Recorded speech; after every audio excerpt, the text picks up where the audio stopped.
네, 앞서서 오늘 열면서 노동계 추투 말씀을 드렸고요. 또 하나 보자면은 금융당국이 빚을 성실히 상환하는 소상공인을 대상으로 금리는 낮추고 한도는 높인 맞춤형 특별자금을 공급한다고 합니다. 또 한편으로는 서울 관악구의 한 피자 가게에서 칼부림이 벌어졌다는 소식이 전해졌는데요. 굉장히 충격스러운 일이었습니다. 이게 프랜차이즈 갑질 문제가 아니냐 이런 논란이 커지고 있는데요. 다양한 경제 이슈들 허란 한국경제신문 기자와 함께 알아보도록 하겠습니다. 기자님 나와 계십니까? 네, 안녕하세요. 예, 안녕하십니까. 먼저 이 프랜차이즈 피자부터 살펴보도록 할까요? 3명이 숨졌고 이 가게의 주인은 중상을 입고 지금 치료를 받고 있다. 사건 기호부터 한번 짚어볼까요? 네, 지난 3일 오전 10시 57분경에 서울 관악구 조원동의 피자 가게에서 일어난 일입니다. 40대 김모 씨가 본사 직원과 인테리어 업체 부녀 등 3명을 흉기로 공격해서 목숨을 잃게 했습니다. 사건의 배경을 보면 이 가게는 2023년 10월에 오픈한 프랜차이즈 매장이었는데 약 2년 동안 운영하면서 인테리어 문제로 갈등이 있었던 것으로 파악됩니다. 특히 최근에는 타일이 깨진 부분에 수리를 두고 다툼이 심해졌다고 합니다. 점주는 인테리어 업체에 무상 수리를 요구했지만 업체 측에서는 이미 보증 기간이 지났다며 유상 수리를 해야 한다는 입장을 밝혔고 이 과정에서 갈등이 격화된 것 같습니다. 사건 당일에도 본사 임원이 중재를 위해 인테리어 업체 대표와 딸인 디자이너와 함께 방문했다가 변을 당한 겁니다. 참 안타까운 여러모로 안타까운 사건인데요. 이 근본을 좀 들여다봐야겠습니다. 가맹점의 창업 비용. 우리나라의 프랜차이즈 이런 가맹점 구조는 좀 비상식적이다, 비정상적이다 이런 평가들이 많은데 이 가맹점의 창업 비용을 보면은 인테리어비 비중이 굉장히 크다고 하네요. 네, 이 부분이 좀 심각한 문제입니다.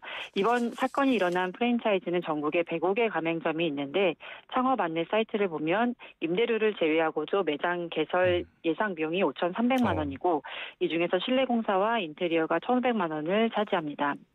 2024년 서울시 가맹사업 등록 현황을 보면 가맹점 평균 창업 비용이 1억 1,300만 원인데 인테리어 비용만 5,150만 원으로 거의 절반에 가깝습니다. 예. 그런데 문제는 많은 본사들이 4년에서 5년 주기로 매장 리뉴얼을 의무화하고 있다는 것인데요. 이때 인테리어 업체 선정과 비용 부담을 가맹점주에게 떠넘기는 경우가 많다 보니 점주들의 부담이 계속 가중되고 있는 상황입니다. 아니 의무화를 하려면 자기들이 이런 것도 지원을 해줘야지. 자꾸 이러니까 프랜차이즈 본사들이 소상공인들을 뭐 그런 이득을 빨아먹는 기생충이라는 이야기를 듣는 건데, 자 이런 것들 관련해서는 공정위의 가이드라인 필요한 거 아닙니까? 네, 맞습니다. 프랜차이즈 업계의 구조적 문제가 심각한 수준인데요. 가맹사업법이 수차례 개정됐지만 여전히 많은 법적 쟁점들이 해소되지 않고 있습니다. 먼저 법적으로는 가맹사업법 12조의 2에서 가맹본부는 정당한 사유 없이 점포 환경 개선을 강요해서는 안 된다고 명시하고 있습니다. 하지만 현실에서는 본부가 시설이 노후화됐다거나 안정상 문제가 있다는 이유로 정비를 요구하는 경우가 많고 이때 정당한 요청인지 아닌지를 구분하기가 쉽지 않습니다. 또한 공정위 가이드라인을 만드는 것도 생각처럼 간단하지 않습니다. 업종별 특성을 다 반영해서 가이드라인을 만들기도 어렵고 본사와 가맹점주 간의 계약 자율성과 규제가 겹칠 수 있는 문제도 있습니다. 더 큰 문제는 공정위가 개입해서 당장의 문제는 해결되는 것처럼 보여도 결국 계약 당사자들의 자율성을 해치는 부작용도 있다는 점입니다. 근본적으로는 가맹본부와 가맹점주가 상생하는 계약 구조를 선진국형으로 재설계하는 것이 중요하다고 봅니다. 프랜차이즈 본사들이 자꾸 이런 식으로 소상공인을 착취하는 구조로 가져간다면 이거는 어떤 방법이 좀 필요해 보입니다. 자, 다음 이슈로 넘어가 보도록 할게요. 현대차 노조가 파업에 돌입을 했다. 굉장히 오랜만에 파업을 한다는 소식을 접하는 것 같은데 노조가 원하는 게 뭡니까? 네, 지난 2018년 이후 7년 만에 파업인데요. 지난 3일부터 오늘까지 부분 파업을 벌이고 있는 상황입니다. 오전 오후 출근조 조합원 약 4만 2천여 명이 매일 2시간에서 4시간씩 일손을 놓는 방식입니다. 노조가 요구하는 주요 내용들을 보면 첫째로 월 기본급 14만 1,300원 인상을 원하고 있습니다. 여기에 작년 순이익의 30%를 성과급으로 달라는 겁니다. 그리고 소득 공백 없는 정년 연장, 최장 64세까지의 연장과 주 4.5일제 도입, 또 상여금 인상도 요구하고 있습니다. 반면에 사측은 월 기본급 9만 5천 원 인상, 성과급 400% 플러스 1,400만 원, 전통시장 상품권 20만 원, 주식 30주 지급 등을 제시했는데 노조에서는 미흡하다고 거부한 상태입니다. 특이한 점은 노조가 사측이 신사업을 시작하거나 해외에 부분 조립 생산 공장을 증설할 때도 노조에 미리 통지하라는 조항을 단체 협약에 넣자고 요구하고 있다는 겁니다. 이건 경영권과 관련된 부분인데요. 매번 교섭 때마다 나오는 요구사항이기도 합니다. 갑자기 노란봉투법이 생각이 나는데 일단 그 얘기는 조금 이따 해보도록 하고요. 손실이 있겠어요? 네, 손실 규모가 상당할 것으로 예상됩니다. 울산 공장만 놓고 봐도 시간당 평균 375대를 생산하는데 부분 파업으로 적어도 하루 평균 1,500대 정도의 생산 차질이 불가피할 것 같습니다. 만약 파업이 장기화되면 손해는 기하급수적으로 커질 수밖에 없습니다. 하지만 사측 입장에서는 전기차 캐즘, 즉 일시적 수요 정체 상황인데다 관세 리스크도 있어서 노조 요구안을 쉽게 받아들이기는 어렵다는 입장입니다. 노조는 만약 이번 주 안에 회사가 진전된 협상안을 내놓지 않으면 9일 중앙쟁의대책위원회 회의에서 추가 파업을 결정할 가능성이 크다고 밝혔습니다. 그래서 앞으로 상황을 더 지켜봐야 할 것 같습니다. 지금 제가 앞서서 추투가 본격화하고 있다라는 말씀을 드렸었는데 이게 노란봉투법 통과랑도 연관이 돼 있다 이런 분석이 나옵니다. 노란봉투법 여기에 따른 파업 첫 사례 나왔다고 하는데 어떤 내용입니까? 네, HD 현대중공업, HD 현대미포, HD 현대사모 등 HD 현대조선 3사의 노조가 3일 오후 1시부터 4시간 파업을 벌였는데요. 이게 노란봉투법과 연관된 첫 사례라는 분석이 나오고 있습니다. 이들 노조가 파업한 이유 중 하나로 든 게 바로 마스가 프로젝트, 미국 조선업을 다시 위대하게 만들겠다는 프로젝트를 위해 HD 현대중공업과 HD 현대미포 합병을 결정한 것을 들었는데요. 노란봉투법이 쟁의 행위 범위를 기존의 임금이나 근로조건에서 구조조정과 사업 통폐합 등으로 확대했기 때문에 이런 파업의 빌미를 제공했다는 분석입니다. 예. 다만 정부는 이에 대해 반박하고 나섰습니다. 고용노동부는 이들 사업장에서 발생한 파업이 개정노조법 때문이라는 주장은 사실과 다르다고 밝혔는데요. 예년과 유사한 수준의 교섭 상황이라는 겁니다.